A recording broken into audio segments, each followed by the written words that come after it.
stand by. This is Business Connections Live, the UK's leading online business channel for SMEs, business owners, and entrepreneurs. Streaming live on LinkedIn, YouTube, Facebook, and Twitter.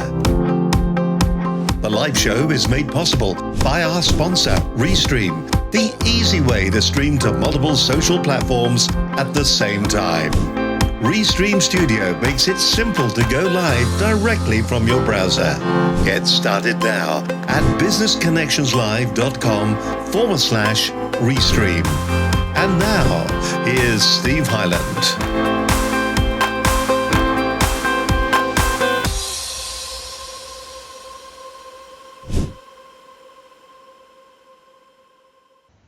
Hello there, great to have your company and welcome along. It is Business Connections Live. We're live here on a Monday afternoon. We've got a cracking show lined up for you today. My name's Steve Hyland, but then somebody has to be. Young Hyland here. I use the term young loosely. Today, we are going to be discussing the world of value, value within your business, how you identify it, what it means to your business, what it is.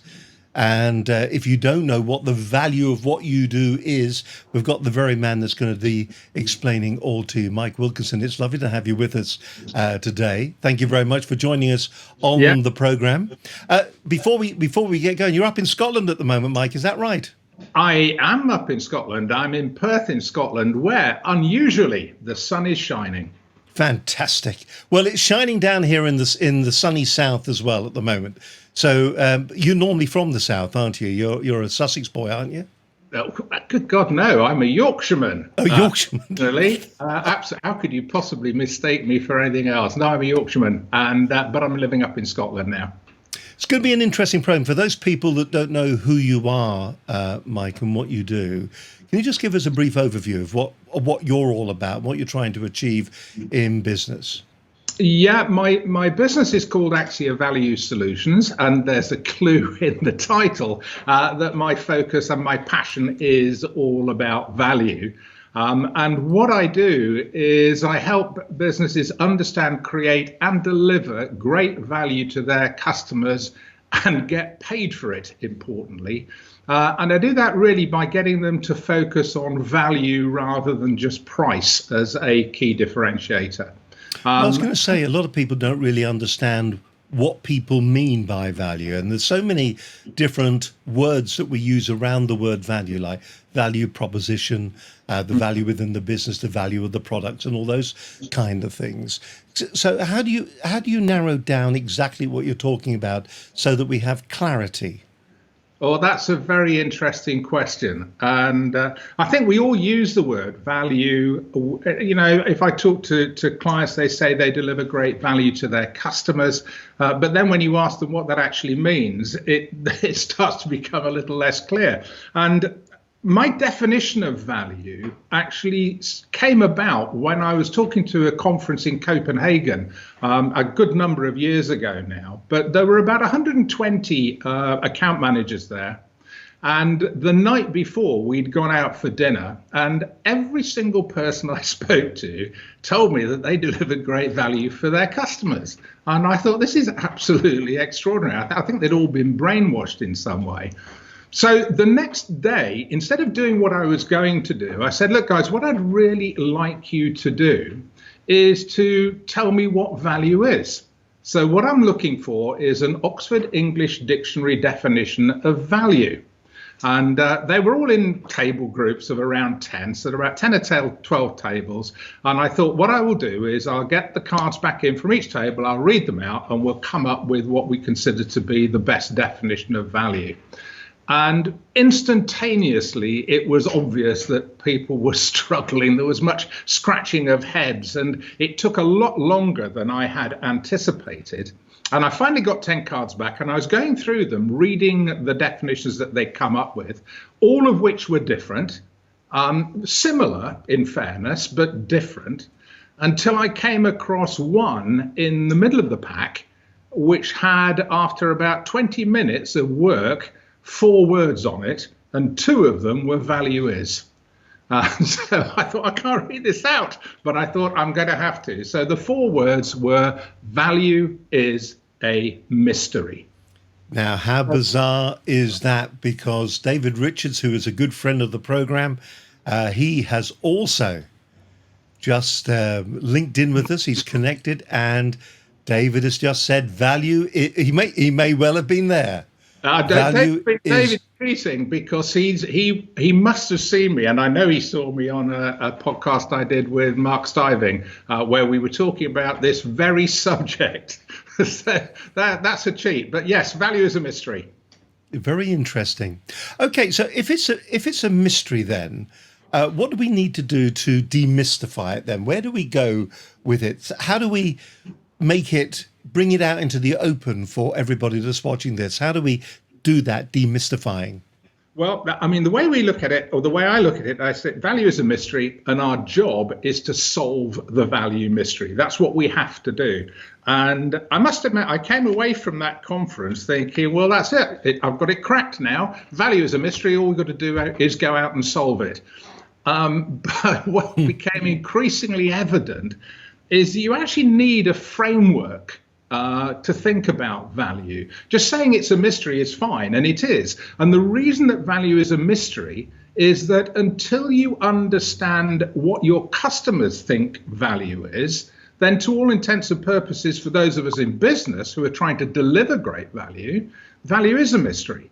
Because the number one lesson of value is that value is defined by the customer, not by us.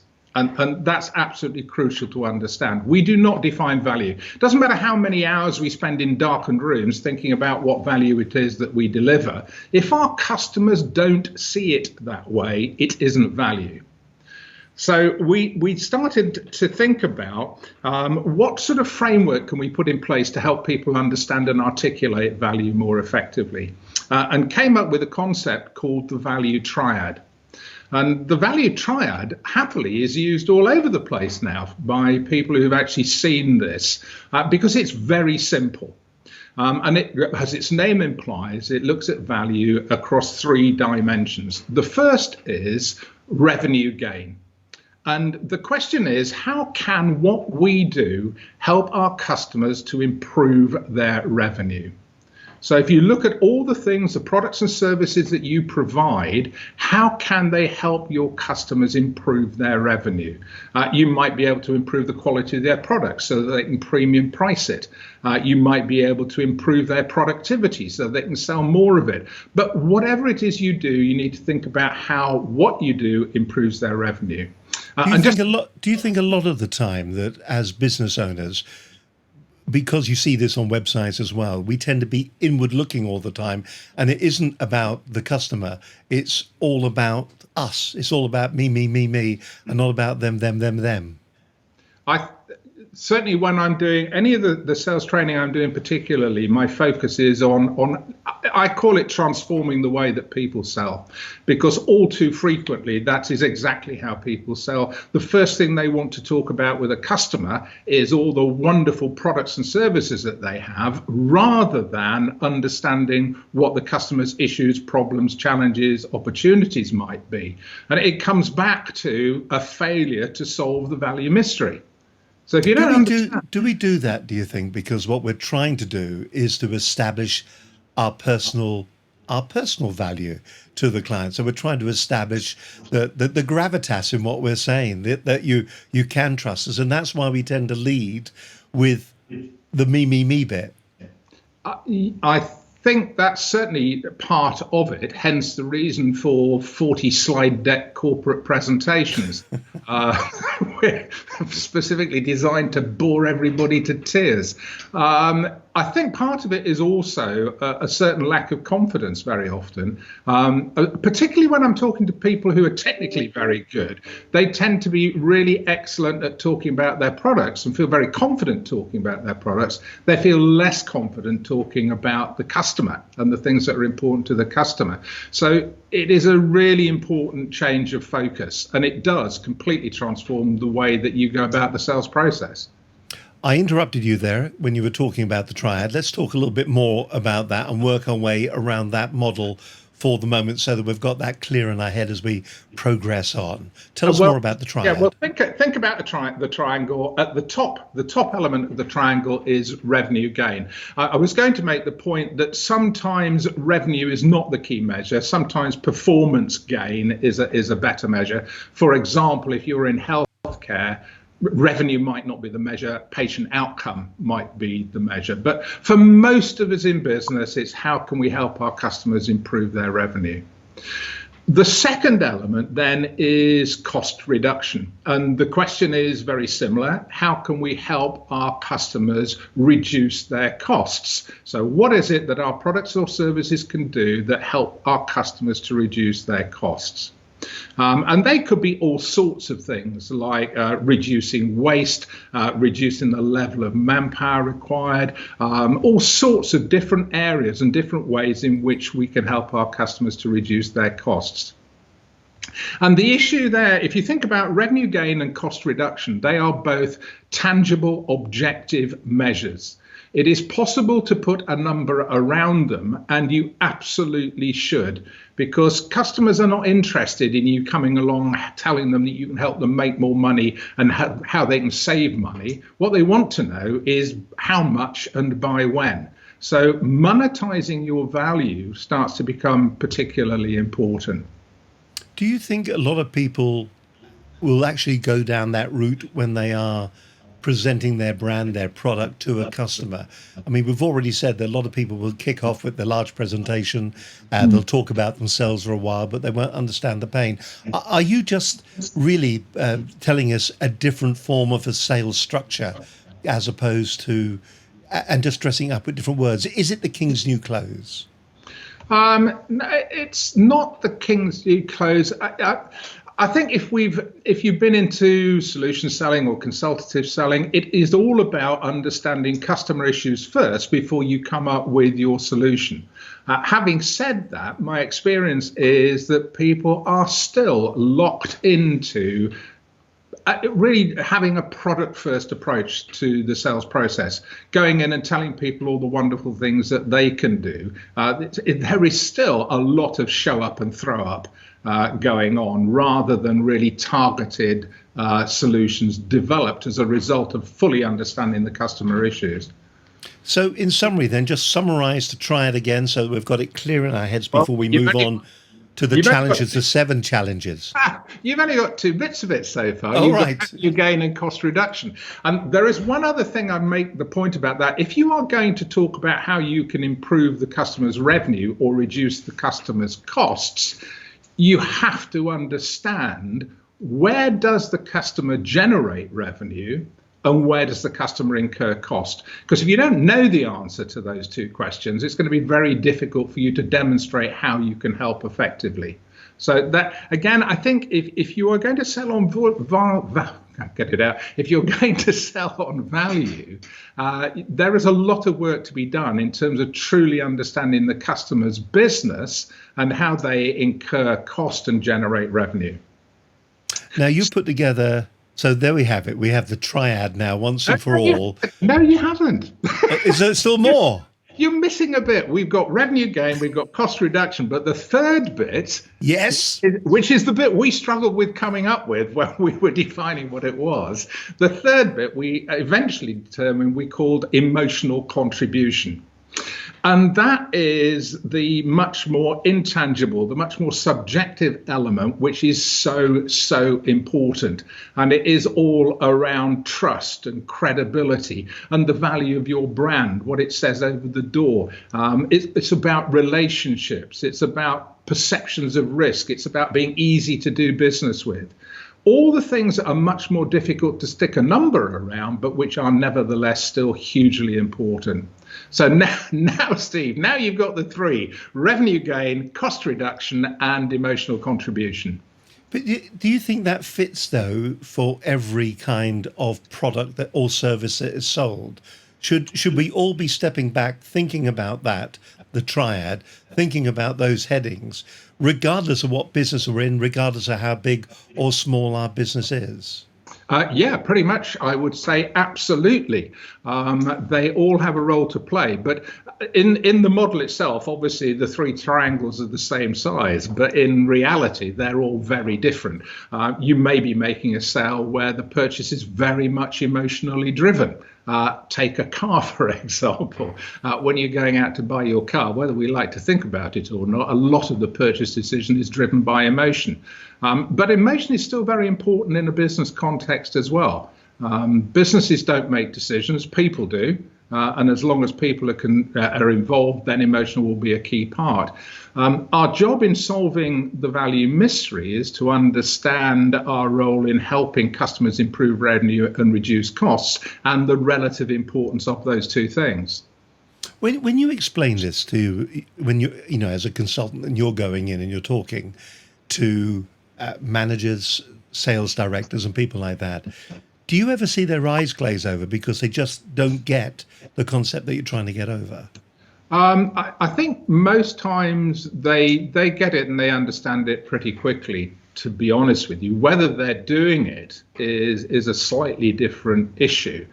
And I've certainly come across, I had a client recently who delivered fantastic value to their customers, and we could actually put some numbers around it, but they just failed to take advantage of that, and they weren't getting paid what they were worth. So I think if you're going to get paid what you are worth, you need to understand the value that you deliver to your customers. So getting a handle on the value triad is actually really important.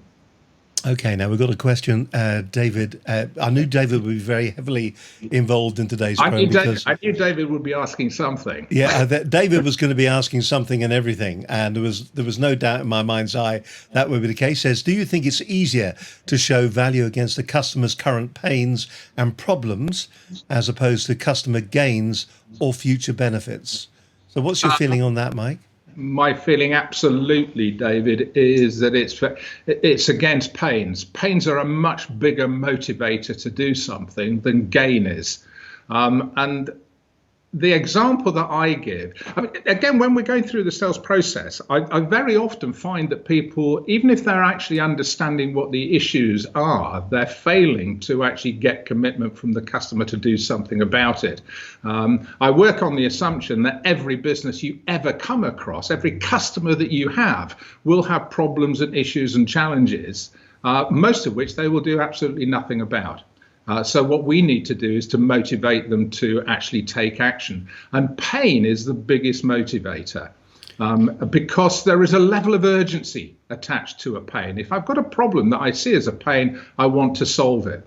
And the example I give is going to the dentist. Now, none of us are too excited about going to the dentist, and we'll put up with remarkable levels of pain until we finally crack. And the pain becomes so great that finally we think we've got to go, and you go to the dentist. Well, in business, it's very similar.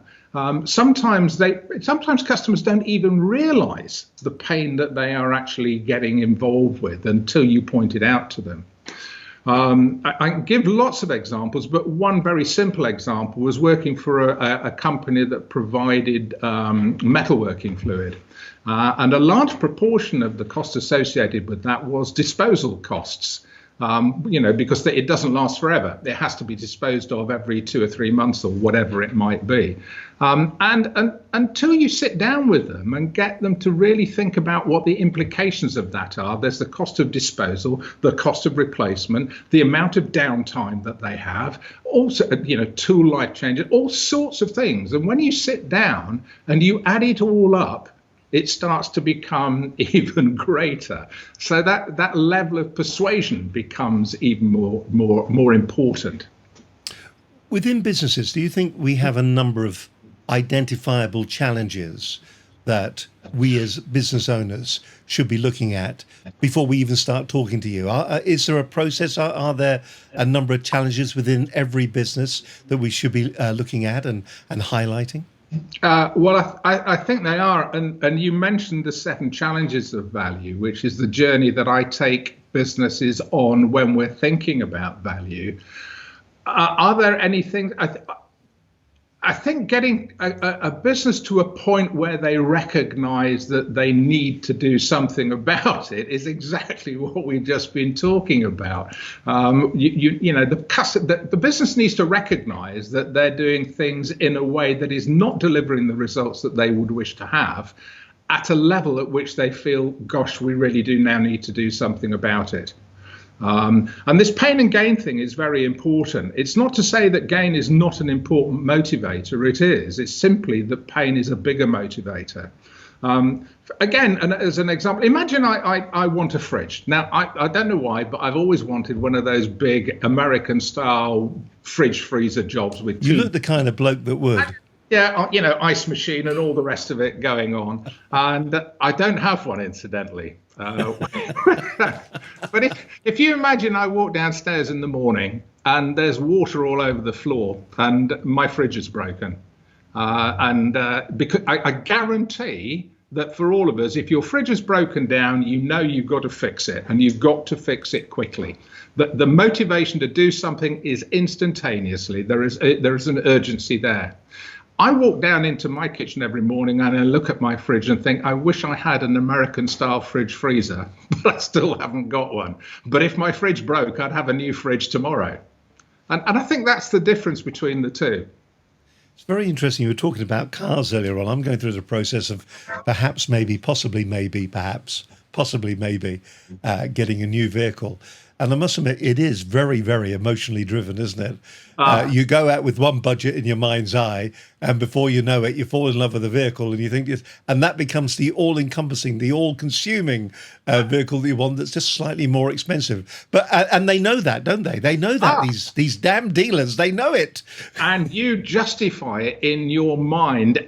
You justify to yourself why getting the one you want rather than the one that you need is all important.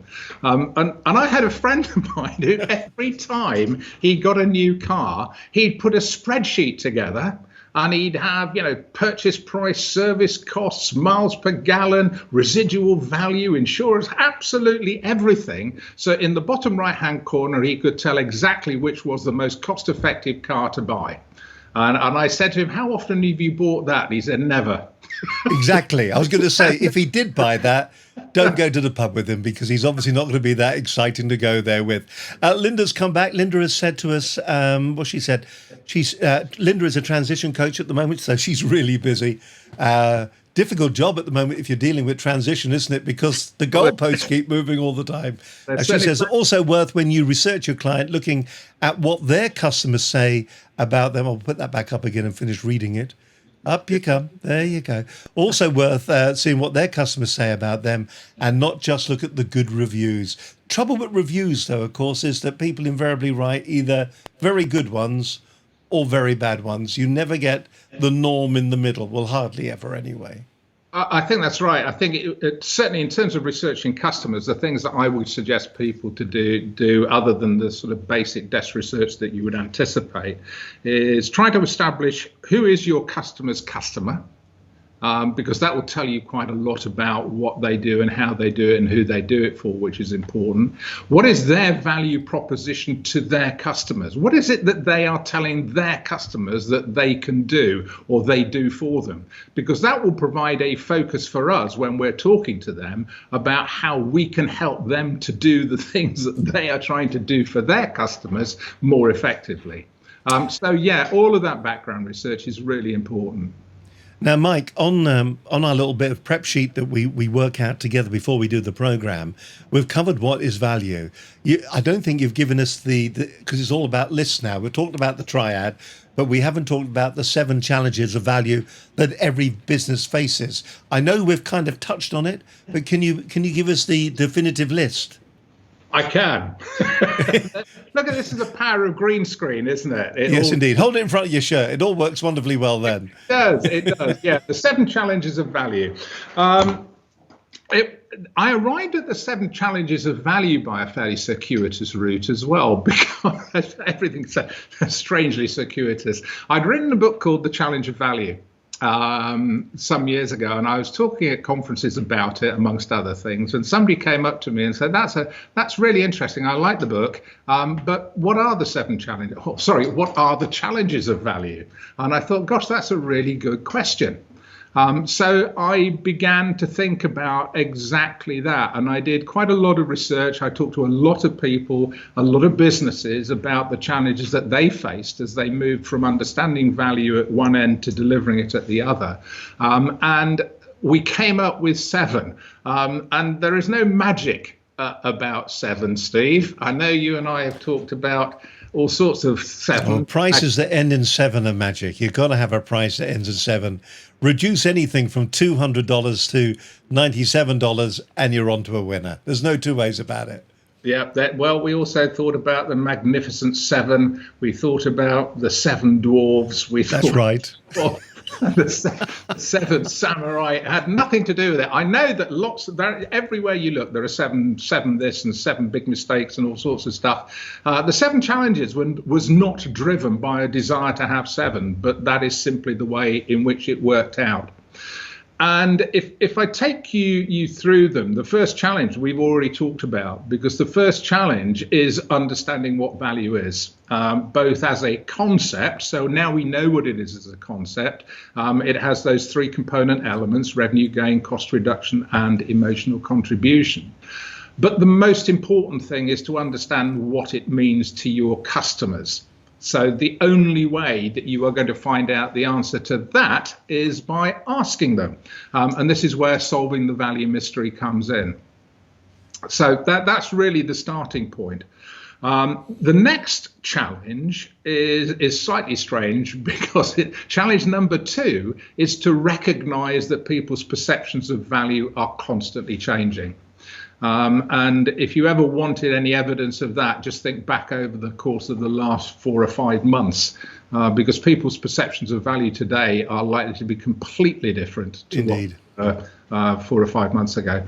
And again, we can't assume that we know what the challenges are that clients are facing right now. We really do need to ask the question and understand what's driving them at the moment. Okay, so the next one then? So you've got that. Just one other point about value perception, because I think very often when we're talking about value and when I'm getting people to define value, they will use the word perception a lot. And just a quick story about my daughter, who, when she left university, didn't really know what to do with herself. But did recognize that she needed to earn some money. So she actually joined a very nice high-end jewelry store. And the day that on her first day, like a good father, I rang her up and asked her how she got on. And she said, "It's disgraceful." I said, "What's disgraceful?" She said, "The prices they charge here are absolutely disgraceful. The cheapest watch we have in the building is £250. And that's shocking. When people are outside struggling to make ends meet and we're selling watches at £250, you can tell she'd just finished university, obviously. Anyway, so I said to her, "Well, what are the people like?" She said, "The people are fine. It's okay." I said, "Well, look, just stick with it. You'll be fine."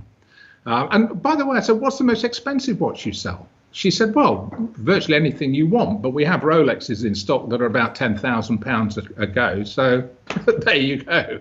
Anyway, well, you can order that when you get your fridge. What, the watch on the fridge? I can't. Yes. Well, this is honestly true. About 4 weeks later, she came for Sunday lunch. During the course of lunch, she turned to me. She said, "Look, whatever you do, don't let me buy a watch from the shop where I'm working."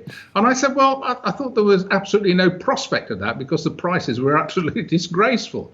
And she said, "You know," she said, "I've begun to realize that £250 for a watch isn't really a lot of money."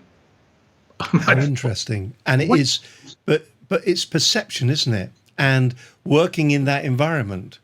Well, it wasn't just that. If you think about it, whenever people are making a purchase decision, you talked about cars, the one thing we do is we tend to compare one thing with another to determine whether what we're planning on buying is value or not. On day one, she was comparing a £250 watch with the cheap little student watch she had on her wrist, which may have cost £10 or £15. Compared with that, £250 is an awful lot of money.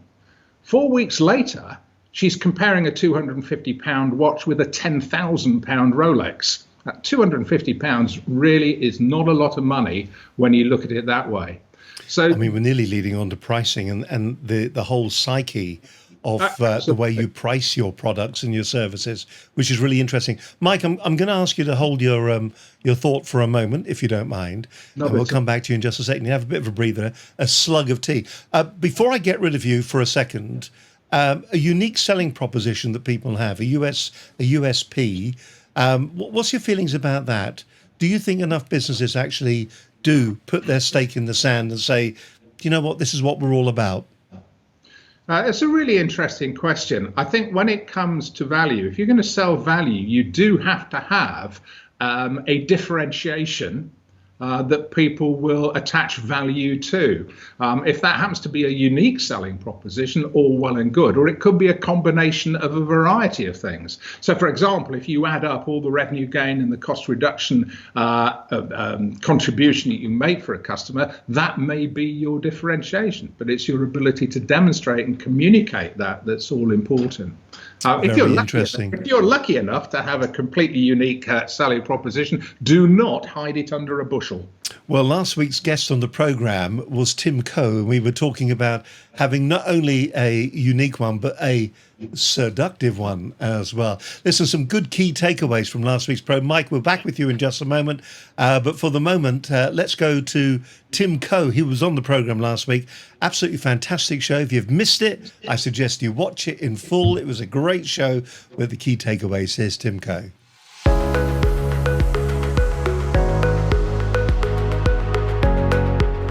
My name's Tim Coe. I run a marketing business in Lymington, and I help people see what they can't see about their businesses, about their products, and sometimes even about themselves, because they've grown up inside their businesses and they only see it from the inside out. But they need to see it from the outside looking back, the way that their customers, their prospects, and the rest of the world sees their business. And I think the best way to do that is my 5-step USP process.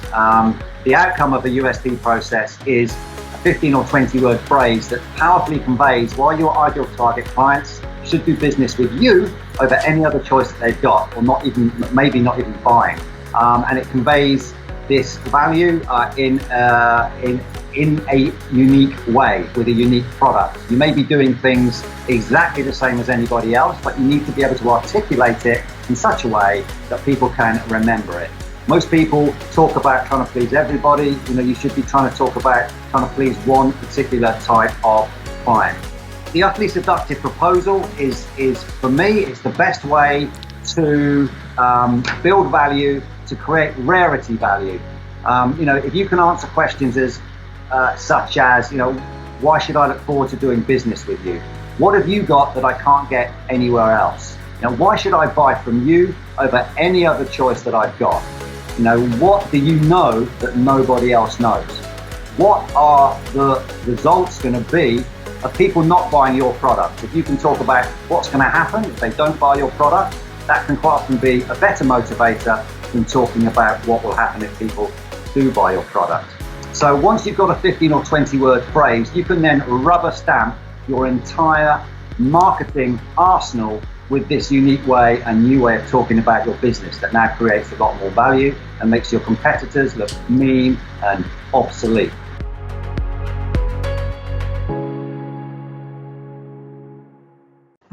Absolutely fantastic program last week. Do go to the website if you want to find out more details, and then watch the entire show with Tim. He said I love the whole idea of having a seductive proposition when you go into your customers, something that really is very different from everybody else's. Hope you're enjoying today's program. It's fantastic to have your company. We've got a great guest on the show today. By the way, if you'd like to be a guest on the program yourself, all you got to do is get in touch with us here at Business Connections Live. It's dead easy to do. You can drop us an email to studio@businessconnectionslive.com, or if you wish, you can even pick the phone up and give us a call. We love chatting to people. We'll have a chat even if we don't like each other, we'll have a chat. 01784 256 777. Even if you disagree with anything that we say on the program, we're thick-skinned here. Just pick the phone up and give us a call. Don't forget, you can follow our stream of consciousness as well on Twitter at BCL Business TV. Gives you reminders as well as some of the past programs too. So do please follow us there. But don't forget, go to the website and you'll find over 400 hours of great programs on there, along with the other things that we do at Business Connections Live. Everything from the corporate video production all the way through to doing this business program. Imagine having a show just like this one for your organization, for your business, where you're able to talk directly to your employees, to your staff, even to your customers too, and tell them the good things, to identify maybe the value that's in your business that's going to help them turn a corner and to reduce their pain. Go to the website, businessconnectionslive.com. My guest on today's show is Mike Wilkinson. Mike, it's lovely to have you with us on the show. We're working our way, albeit slowly, through the list. We were looking at the 7 challenges that all businesses need to go through when it comes to identifying their value proposition. Where were we up to? Can you remember? I can remember, Steve. Thank you. We started off with challenge number 1. You need to understand value and how your customers define value. Challenge 2 is you need to recognize that customers' perceptions are constantly changing. So just because you know today what they value, it does not mean they will be valuing the same things in 3 or 4 weeks' time. The third challenge is you need to identify people who care about your value. And this is actually quite important. And certainly when people say to me, when we're going into a business, who should we talk to? Often I know that people will say we should talk to someone as high up in the organization as you possibly can, which is great. But my answer is always that you should talk to the person who will benefit the most from the value that you can deliver. And the higher up the organization they are, clearly the better, but they are absolutely key, because if we can get the person who's going to benefit the most on our side, they really can help us to navigate the potential complexities of the decision-making process. I suppose a lot of people tell you to be looking for the person that can make the decision. And sometimes the two are different, aren't they? It may well be helping somebody else in another department, but is that person going to be able to make the decision to do the purchase? Well, the last piece of research I saw in terms of complex sales, which was from 2017, I think it was, suggested that there were 6.8 people involved in complex sales decisions these days. I don't know who that 0.8 of a person is. I was going to say, yes. But that's one of the joys of statistics for you, isn't it? But I would suggest that today, because right now, I don't know whether you have feeling this, but businesses, I think, are very much more conservative. They're very much risk averse at the moment, and more people seem to me to be involved in making that all important decision now than they ever were. So understanding who's going to benefit the most is really important. The other thing that I think, if you particularly, I don't know about you, but very often I find that people are just not there when the purchase decision is made. So we'll see the people as we're making our pitch, but when they actually get together as a buying group or a buying team or whatever you want to describe them, we're not there. So we need somebody sat around the table who really is working for us and is putting our case forward. So finding that person who benefits the most is really key. Moving on, or we're going to run out of time. So the next part in our list is off the 7, if you don't mind. Right, differentiate. Very quickly, differentiation. We all know that we need to differentiate. If you can't differentiate, then there is nothing else to talk about other than price. And the one point I would make about differentiation is that being different is not differentiation. Differentiation is being different in ways that your customer attaches a value to. And that is really a really important differentiation. The next challenge is you need to communicate your value. So this is where, Steve, that all-important value proposition comes in. If you fail to understand customer value in challenge 1, your ability to communicate your value through a powerful value proposition in this challenge becomes almost impossible. So communicating your value through a very powerful value proposition is critical. You then, oddly enough, you then need to capture your value in your price. And this is the whole of the rest of it is a complete waste of time if you then don't get any benefit out of having done all of these things. So you need to make sure that your price captures some of the value that you are delivering to your customer. And there are loads of ways of pricing, but value-based pricing really is there to help you to do exactly that. And again, we can spend ages talking about that. So that's challenge number 6. And the final challenge is to deliver the value that you promised. And often this is where things potentially can go wrong. But do make sure that you deliver the value that you promised, and you should be on an ongoing basis making sure that that is the case. So monitor it. If you are delivering the value, remind the customer.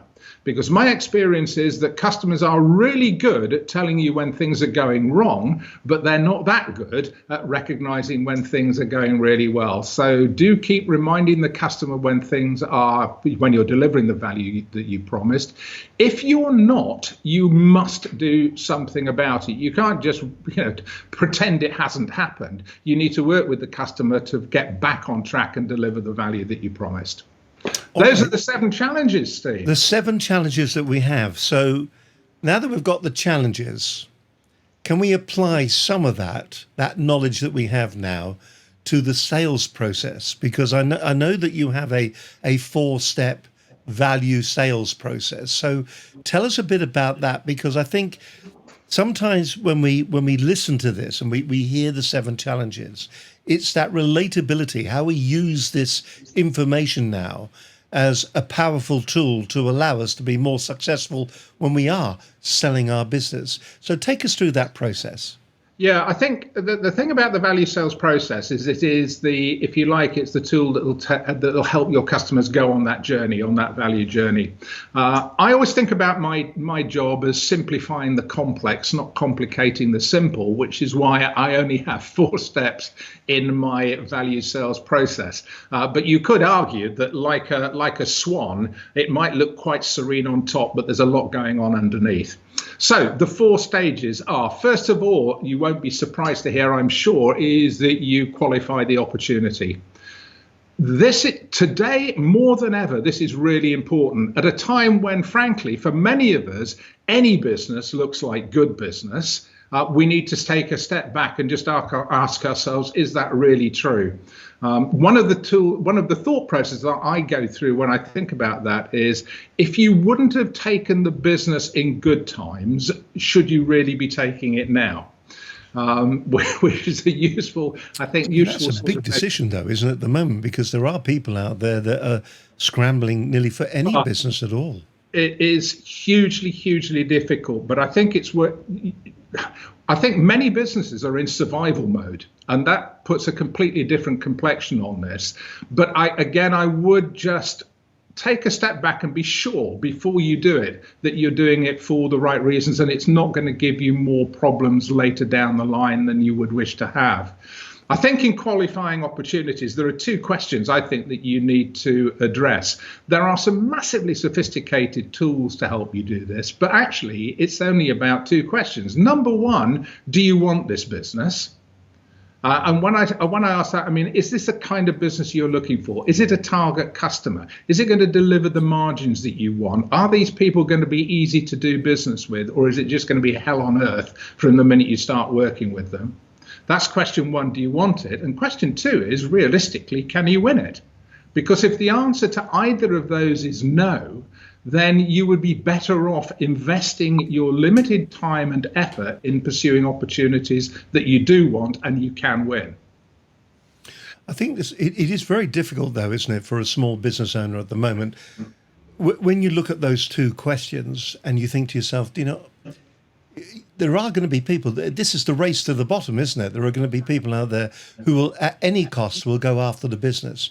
And in fact, what they're doing, they're nearly ignoring their own value. Yes, they are. But when you're in survival mode, I have every sympathy for a business that is actually trying to chase absolutely anything just to survive. And it is very hard to turn down business, no matter what it is.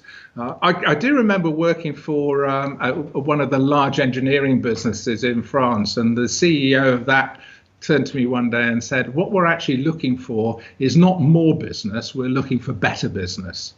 So it's business and there are a number of companies that will sack or fire customers because they're not making the profits on them, but they're working for, busy fools, I suppose, isn't it? And this is interesting as well. David, I knew David would come back. Revenue is vanity, profit is sanity, but cash is king. I mean, I know it's an old catchphrase, but that is so true in today's modern business world, isn't it?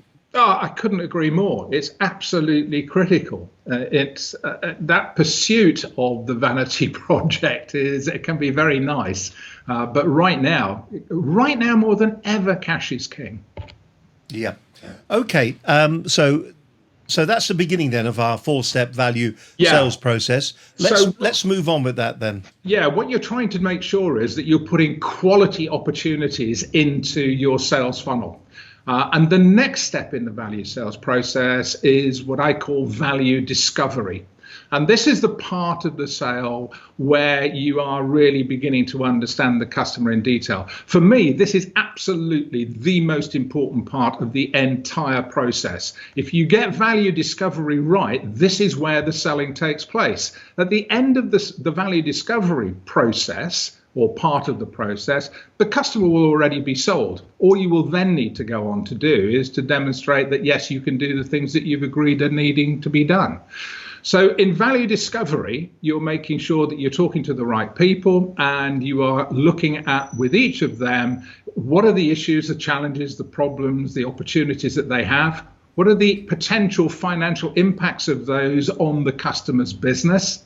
What's the potential gain? And to go back to the point that David was making, this is where the power of pain and gain really come into their own.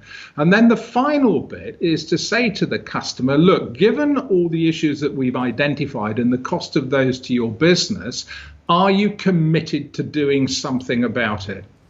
And at that stage, you want a yes, because my guess is that we have all spent a lot of time and effort putting together proposals and working on things for customers that ultimately go absolutely nowhere.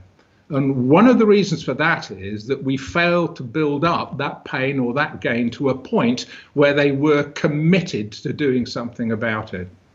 So value discovery, really, really critical, and where I spend a huge amount of my time when I'm working with clients because it is so important. The next step. Are you happy for the next step? I'm very happy. Yeah, I'm writing notes as you're talking, actually. I'm finding it absolutely fascinating. Qualify the opportunity, value discovery. This is where your questioning, listening, and summarizing skills become absolutely critically important. And again, my experience is that sellers particularly do not spend enough time practicing those three things. They're like driving, pitching, and putting for a golfer. If you can't master them, you're never going to be as good at it as you should be or you could be. The next step, as I said, is value demonstration. And this is where you demonstrate that you can indeed address the issues, the challenges, the problems, and the opportunities that your customer or your client is facing. And this is where your value proposition comes into its own. And it's also the point at which we'll negotiate the terms. We'll get that final yes or no. Hopefully, when we've done a really great job, it will always be yes. And then we move on to the fourth step in the value sales process, which is value delivery. So that really, really simple. And I developed it that way because I was talking to salespeople who had monumentally complicated sales processes, who had no idea where they were. And I thought, I just need four things that I can tell them that they need to do. Qualify the opportunity, value discovery, value demonstration, value delivery. That's it. And that's what you want. You want it to be simple, straightforward, and easy to remember. Yes. And nice to see you're not using a triplet as well, if you don't mind me saying. Well, it could have been 7, couldn't it? Could have been 7, I suppose. You're probably right there. All right. Listen, we're going to be talking in just a few moments' time a little bit more about how to make sure your focus is on the right opportunities and the power of value discovery, which we've kind of covered and alluded to pretty much all the way through the program. By the way, if you want to find out more about Mike, he says looking down at the buttons that he needs to press, you can always go to his website. And so you got a free booklet there that you can download, the Value Challenge System. There's a free booklet. There's all sorts of things on the website, which is at www.axiavalue.com, or equally easily they can, or if you want to, please email me, Mike Whiskey at axiavalue.com, or call me. Like you said, Steve, there's no better thing to do than to pick the phone up, give me a call. Love to talk to you. 07 802 702 051. 07 802 702 051. Listen to you. You could be on the radio doing it the way you're doing it. Listen, more from Mike to come in just a few moments' time.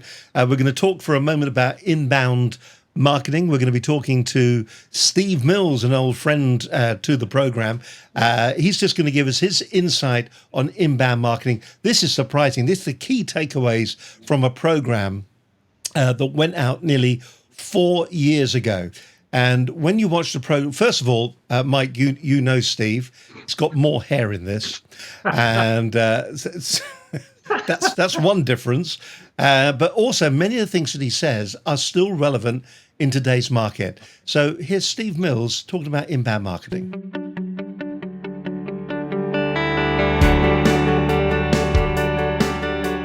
Now, on today's show, we're looking at inbound marketing, how to build a brand whilst creating trust and loyalty.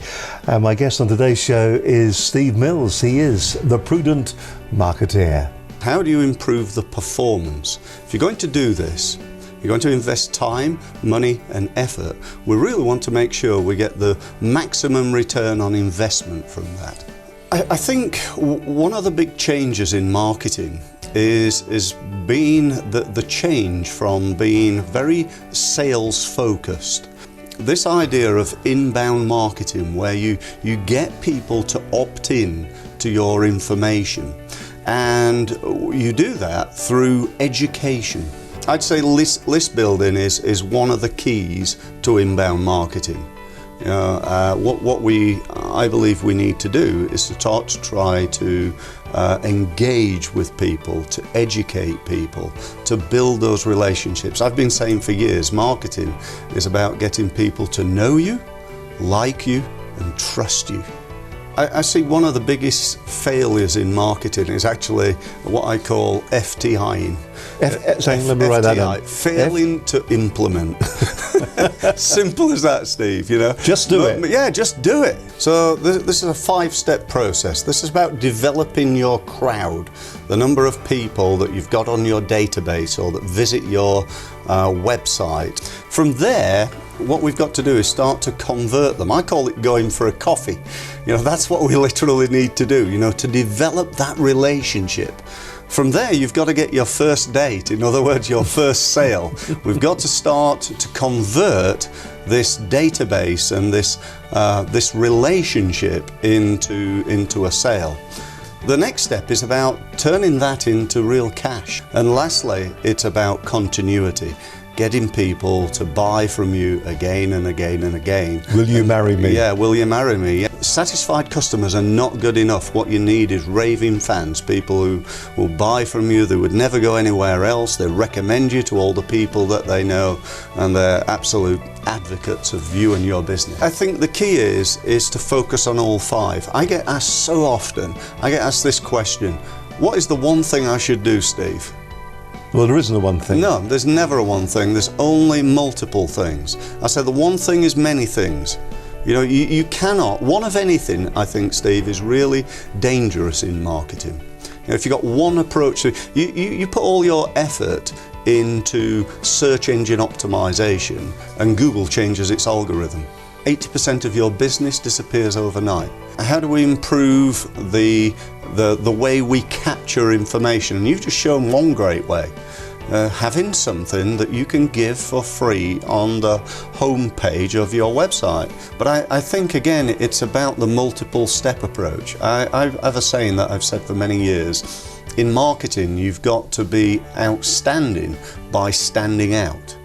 So the key is doing something different. I love the saying that Walt Disney once said, apparently: if you want to be successful, look what the masses are doing and then do the opposite. And I think that is so true. A very good friend of mine, Peter Thompson, says that you should keep on following up until they die or buy. If your conversion rate is 40% right now, so you get 100 inquiries and you convert 40 of them, if you could improve that by just 20%, to go from 40% to 60%, what that actually means is a 50% growth in your business without spending a penny on marketing. My name's Steve Mills. I'm the Prudent Marketer. I help businesses to market themselves more prudently. I really hope that you take note and action based on those 5 key principles, the 5 C's. If you do, you're going to grow your business. If you need help with this, I'm just putting together a 5-month process based on the 5 C's. So if you want to know more, you can go to my website, which is theprudentmarketer.com, or you can call me on 01256 345 556. I'll be more than happy to have a no obligation conversation about how I might be able to help you to go exponential. Thanks very much for listening.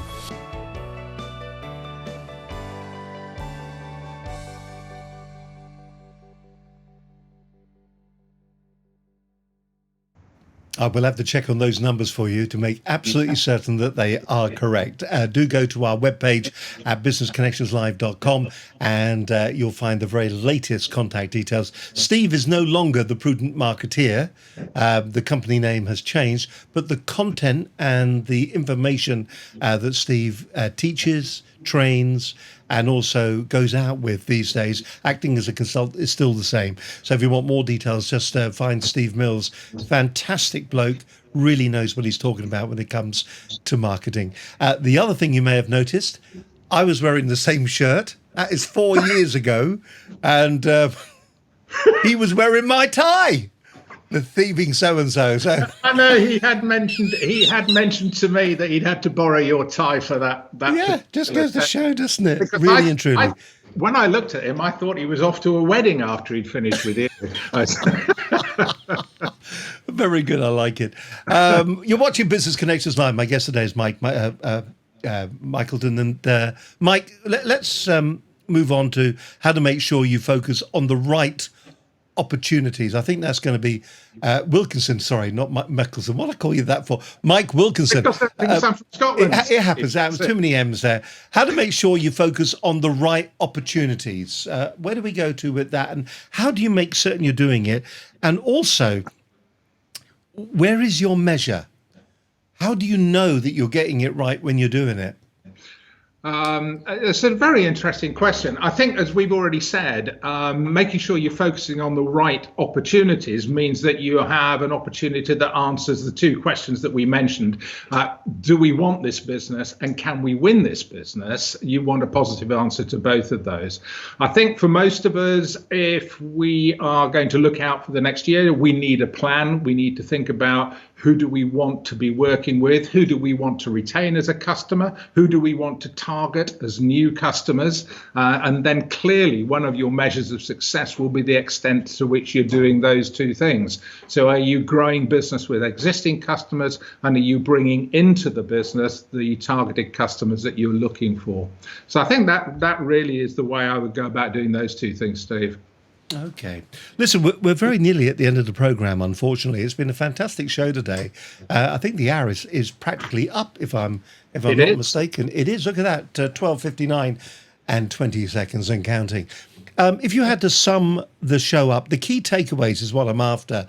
So that if somebody was watching the program and they thought, I can't handle a whole hour of it, but I would like to know the key takeaways from the program. That's what we're after right now. So would you do us the favor of doing that? Say who you are, where you're from, and then give us those key takeaways from today's program. That would be fabulous. Or just before you do that, this may well be another question. Hold on. Here we go. This is David again. I knew he'd be back. Mike, a very valuable... he's saying thank you very much. David, thank you very much for being there. Thank you. Yes, thank you very much, David. Thank you. No. Thank you. All right, the airways are all yours. Take it away. Right, I am Mike Wilkinson. My business, as you can see, is Axia. I always do that wrong. Is Axia Value Solutions. I help businesses to understand, create and deliver great value for their customers and get paid for it by focusing on value rather than price as the key differentiator. So I hope you've enjoyed the session. I hope you've begun to recognize just how important and how powerful a lever for your business understanding value can be. But there are 7 challenges you do have to address if you are going to take your customers from understanding value at one end to delivering value at the other. So please feel free to get in touch and talk to me. I'm always happy to talk about value. Listen, it's been absolutely fantastic having you on the program today. Mike, if you think there was just... you've given us a summary there, and it was a lovely tease as well. But if there was one tool, one concrete piece of advice that a business owner could do today that could change the success of their business, it's probably the bit of advice that you give nearly all the time to somebody. It's that elevator solution, not elevator pitch, but the elevator solution. What do you think it would be? Yeah, the advice I give to everybody, what I say to everybody when I start to get involved with them is that this is going to transform the way that you do business. And that transformation is please talk customer first, then product, not the other way around. You must understand your customers and the things that they value, because that is really the route to ongoing profitability and great margins. Do you know what? Fantastic advice, and we really enjoyed having you on the program. What does the future hold for you and your business? I know you're in Scotland at the moment, but how are you getting through the pandemic at the moment? And what's your feelings about a second lockdown? A little bit of politics right at the end. What's your feeling? Well, I'm living up here in Nicola Sturgeon land, so she has a slightly different view to the rest of us. As far as business is concerned, I think like everybody, the nature of my business has moved online much more than it was in the past. Unfortunately, immediately before the lockdown, I just won a nice piece of business with an aerospace supplier, which was not the best time to be doing that. But other than that, I just get the impression that people are beginning to shake off the sort of negativity that came with the lockdown initially, and are beginning to sort of find their way through it. That's not to say that a lot of people won't still find it very, very difficult, but I like to think that we can begin to look a little bit more positively at the future. Let's hope so. Let's hope it doesn't go on for too long and they do find some form of a solution to all of this. That would be rather nice. And of course, you've been up in Scotland. Just make certain you get back across the border before they declare independence. Don't even go there. Because we may not have you back, mate. Yeah. Mike Wilkinson, thank you very much indeed for joining us on today's program. It's been an absolute pleasure having you on today's show. Take care. Thank you. If you want to go to Mike's site, just go along to his website. There it is. There it is. The Sales and Sales Management Training and Consultancy, Axia, identifying the value in your business. That's what it's all about. If you do want to contact Mike, you can see his telephone number 07802 702 05. You can also link in with him on LinkedIn. Of course, if you're watching us on LinkedIn, do that right now, or you can follow him on Facebook as well.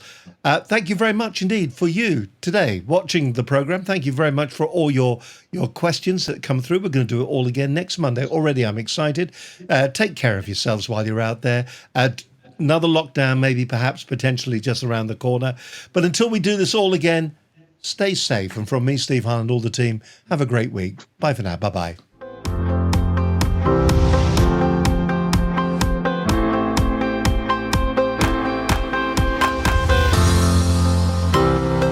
Business Connections Live, the UK's leading online business channel.